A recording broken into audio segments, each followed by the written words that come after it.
বুধবার ছিল ২০২৫ সালের ইংরেজি নতুন বছরের প্রথম দিন। বিগত দিনে দেখা গিয়েছে বাংলা নববর্ষের প্রথম দিনে উদয়পুর মাতার বাড়িতে অগণিত পুণ্যার্থীরা ভিড় জমাতো মায়ের কাছে পুজো দেওয়ার জন্য।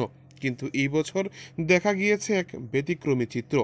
ত্রিপুরেশ্বরী মায়ের মন্দিরে নতুন বছরে ব্যাপক ভিড় লক্ষ্য করা যায়। পুরুষ ও মহিলা দুইটি লাইনের বিভক্ত হয়ে মায়ের কাছে পুজো দেওয়ার জন্য দীর্ঘ লাইন লক্ষ্য করা যায়। ব্যাপক ভিড় একদিকে যেমন মায়ের মন্দিরে, অন্যদিকে মন্দিরের পাশে থাকা মহাদেব মন্দিরেও একই ধরনের ভিড় লক্ষ্য করা গিয়েছে এদিন। রাজ্য এবং বহিরাজ্য থেকে বহু পুণ্যার্থীরা এদিন মাতার বাড়িতে আসেন পুজো দেওয়ার জন্য।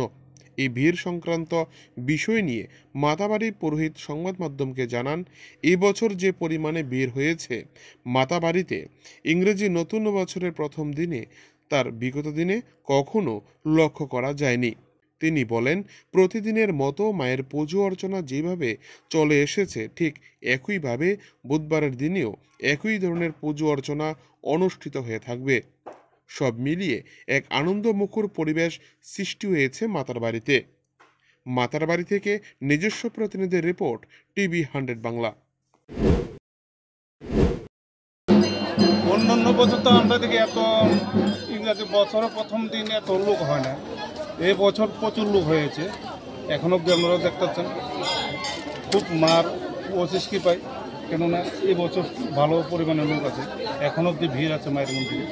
আজকের দিনটা কতটুকু শুভ রয়েছে বলে মনে করছে? দিন তো শুভই, মার কাছে সব দিনই তো শুভ, সেই জন্য তো সব দিন মায়ের কাছে ভক্তরা আছে। আপনারা কি কোনো স্পেশাল কোনো পুজো না, রয়েছে? আজকে কোনো স্পেশাল কোনো পুজো নেই। নিত্যদিন যেরকম নিত্যদিন যেরকম চলে আজকে পুজো এরকমভাবে চলছে। সন্ধ্যায় পুজো হচ্ছে হ্যাঁ, সন্ধ্যার যে পুজোটা হবে সেটা কি মানে আগের সময়? একবারে হয় 9:30 পুজো শুরু হয়। আচ্ছা, 12:30 11:30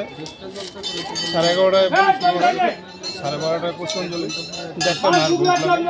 আর সন্ধ্যায়? সন্ধ্যা 6টায় মায়ের আরতি শুরু হয়, আর 9:30টায় মায়ের শীতল ভোগ লাগে, আর 10টা মায়ের মন্দির বন্ধ হয়।